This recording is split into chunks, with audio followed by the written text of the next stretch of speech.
zikir yang paling afdal itu zikir apa? Zikir paling afdal kalau untuk zaman sekarang ini adalah banyak istighfar, banyak salawat kepada Nabi SAW. Karena apa? Semua yang kita dapatkan itu karena dosa.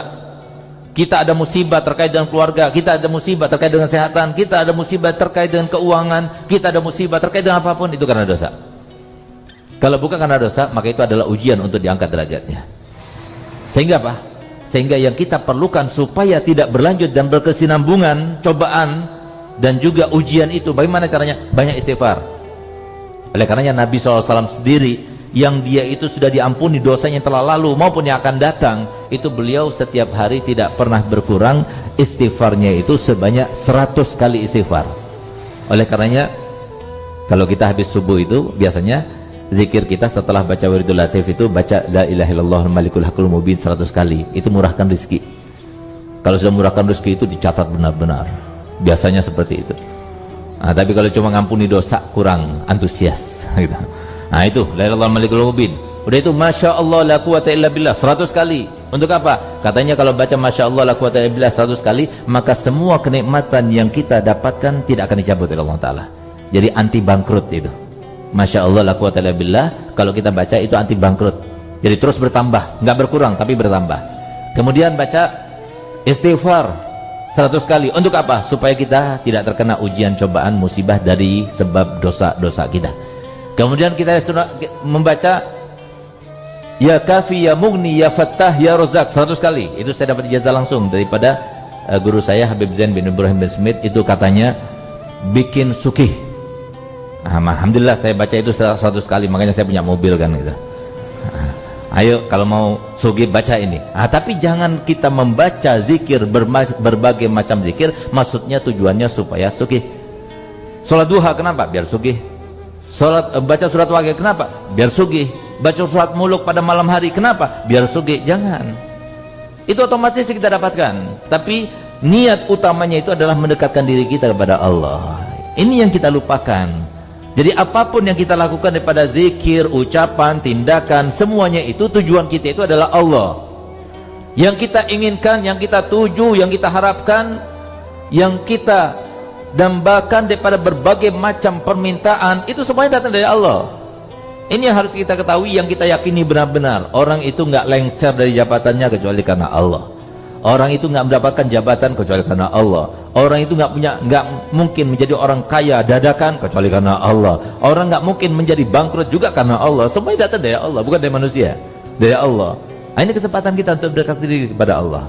Nah, oleh karenanya syaratnya itu ada 3. Jadi kalau kita mau zikir kita sesuai dengan yang kita inginkan, fungsinya sesuai menenangkan hati, maka yang pertama adalah baik cara mengucapkannya sesuai dengan tajwidnya, sesuai dengan artinya, nggak merubah makhrajnya, nggak merubah artinya, itu maksudnya. Yang kedua, kita harus mengetahui dengan artinya. Insya Allah yang akan datang, edisi yang akan datang, kita akan cetak sesuai dengan yang kita tulis pada waktu itu, khusus untuk wiridul latif. Nah, jadi wiridul latif itu bukan bacanya 2 minggu sekali, tidak. Wiridul latif itu bacanya setiap habis sholat subuh. Coba rasakan, silahkan yang baca wiridul latif setiap hari habis sholat subuh seperti yang sekarang kita laksanakan 3 bulan, coba rasakan. Lebih sugih, lebih tenang hidupnya, lebih jauh daripada musibahnya. Insya Allah seperti itu. Itu yang akan terlaksanakan. Apa? Itu janji Allah, tidak mungkin luput, tidak mungkin salah. Nah, kemudian yang ketiga, harus hadir hati kita. Ini juga penting. Karena apa? Pernah suatu waktu datang Nabi Musa alaihissalam, didatangi oleh salah satu umatnya. Datang dia, wahai Nabi Allah, aku punya hajat, mintakan pada Allah Ta'ala untuk supaya dikabulkan. Baik, aku bermunajat untukmu. Bermunajatlah Nabi Musa. Dapat jawaban, disuruh dia itu membaca doa ini. Dibaca doa itu, tapi nggak kabul-kabul. Sampai setahun lamanya nggak kabul-kabul. Setelah setahun kemudian datang kepada Nabi Musa lagi. Galia Nabi Musa, sampai sekarang aku baca doa yang kau berikan, tapi sampai sekarang juga tidak terkabul juga. Apa kata Nabi Musa? Gal baik, aku akan tanyakan kalau nanti aku bermunajat pada Allah Ta'ala, karena beliau kalimullah. Akhirnya apa? Pada malam harinya ketika bermunajat pada Allah Ta'ala, ternyata Nabi Musa lupa. Sampai akhir munajatnya Nabi Musa tidak ingat kepada perkataan atau terkaitan sama orang itu, lupa. Tapi lihat siapa yang mengingat? Allah. Tidakkah engkau diminta oleh salah satu umatmu untuk supaya menanyakan kenapa aku berdoa tapi tidak dikabulkan? Coba lihat. Nabi Musa lupa, Allah tidak lupa. Biar kita paham kalau kita terkait dengan Allah, Allah tidak akan melupakan kita.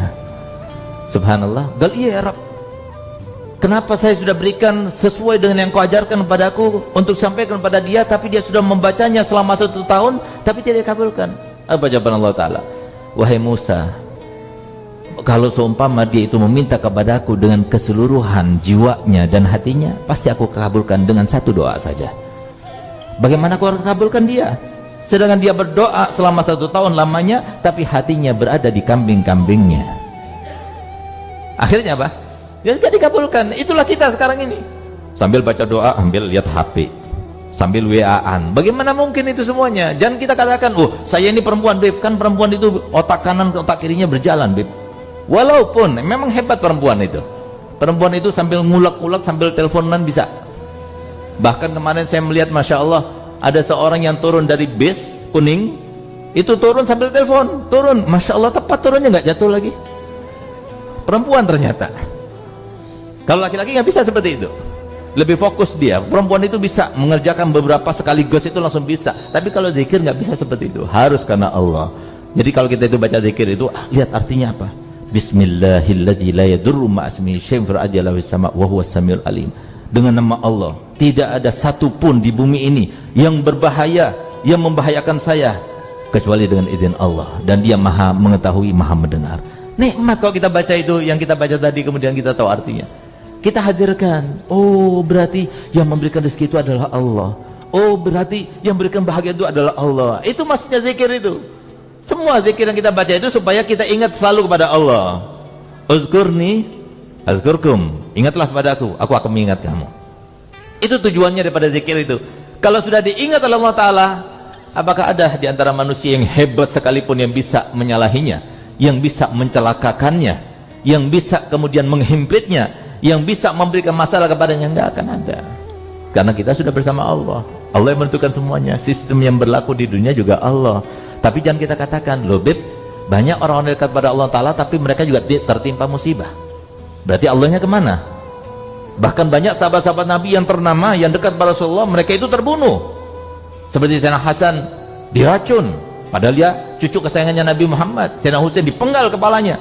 Sayyidina Utsman ditusuk dari belakang ketika membaca Al-Quran, dalam keadaan tidak melawan, dan memerintahkan pada seluruh prajuritnya, jangan dilawan, jangan diserang, biarkan dia. Bahkan ketika Nabi Sayyidina Utsman bin Affan radhiyallahu anhu ketika akan dibunuh, pada waktu itu sempat ketika dia membaca Al-Quran tertidur. Ketika tertidur bermimpi Nabi Muhammad SAW. Ini yang kita harapkan. Dunia itu nggak berguna. Dunia ini semuanya sudah ditanggung oleh Allah Ta'ala, sudah ditentukan Allah Ta'ala. Cuma yang kita minta keberkahannya. Berkah dunia kita digunakan untuk akhirat kita. Tapi kalau dunia hanya mengumpulkan saja, buat apa? Itu beban buat kita. Gunakan untuk akhirat kita. Subhanallah, yang berguna ini seperti ini. Mimpi Rasulullah, kita dekat pada Allah, kita ada orang datang kepada kita meminta tolong kepada kita, kita bantu, dan kemudian dia itu mendapatkan hajatnya. Itu adalah kehidupan yang sesungguhnya, itu kepuasan batin yang sesungguhnya, yang kalau seumpama itu yang kita cari di dunia ini, ya seperti itu. Tapi kalau cuma dunia, apa yang kita dapatkan? Kita cuma diperolok-olok sama setan itu, bikin rumah lagi, beli tanah lagi, untuk apa semuanya itu? Beban buat kita nanti di akhirat. Semuanya akan ditanya. Tsumma latus'alunna yauma idzin anin naim. Satu kenikmatan demi satu kenikmatan akan ditanya, sementara kita nggak ada amal untuk menyeimbangkannya.